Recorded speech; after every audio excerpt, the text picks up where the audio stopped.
اب دنیا میں ایک ہی فتنہ پورے عروج پہ ہے کہ میں دوسروں سے اچھا ہوں۔ اس فتنے نے لوگوں کے درمیان خلل ڈال رکھا ہے، جبکہ قبرستان میں سب برابر اور چپ پڑے ہیں۔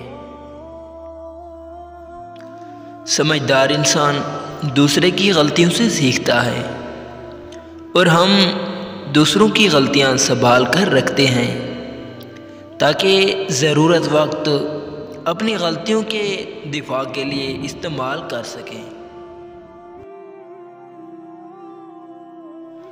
جب کبھی لوگوں کی دی ہوئی تکلیف سے دل پریشان ہو تو یاد رکھیں، آپ کا رب بہت محبت اور توجہ سے آپ کی بات کو سن رہا ہے، اور وہی ہے جو آپ کی تکلیفوں کو دور کر سکتا ہے۔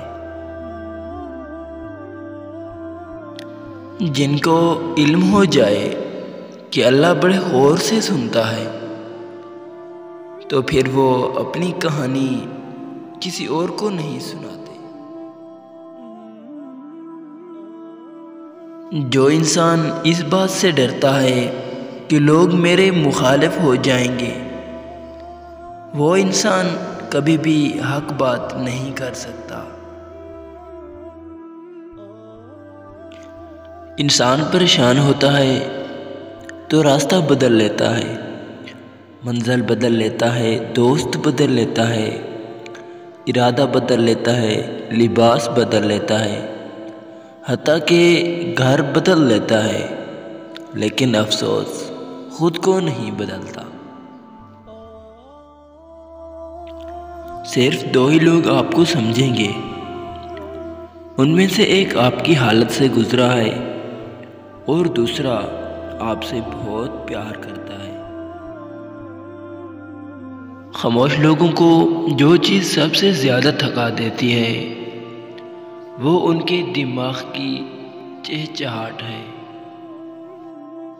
آپ فرائض نبھاتے سب کو ہی اچھے لگتے ہیں، جیسے ہی حقوق کا مطالبہ کرتے ہیں تو آپ میں ہزاروں برائیاں دکھائی دینے لگتی ہیں۔ کبھی کسی کے دعوے میں مت آئیے گا، ہمیشہ یاد رکھیے گا کہ دیکھنے میں یہ دنیا بہت بڑی ہے، غور کرنے پر اس اتنی بڑی دنیا میں کوئی ایک انسان بھی آپ کا نہیں نکلتا۔ جب انسان خدا سے دور ہو جائے تو سکون انسان سے دور کر دیا جاتا ہے، اور اس کی جگہ اس پر اندیشہ اور خوف مسلط کر دیا جاتا ہے۔ السلام علیکم پیارے ناظرین، اگر آپ کو ہماری ویڈیو اچھی لگے تو پلیز ہمارے چینل کو ضرور سبسکرائب کریں تاکہ آئندہ آنے والی ویڈیو آپ تک جلد پہنچ سکے۔ والسلام۔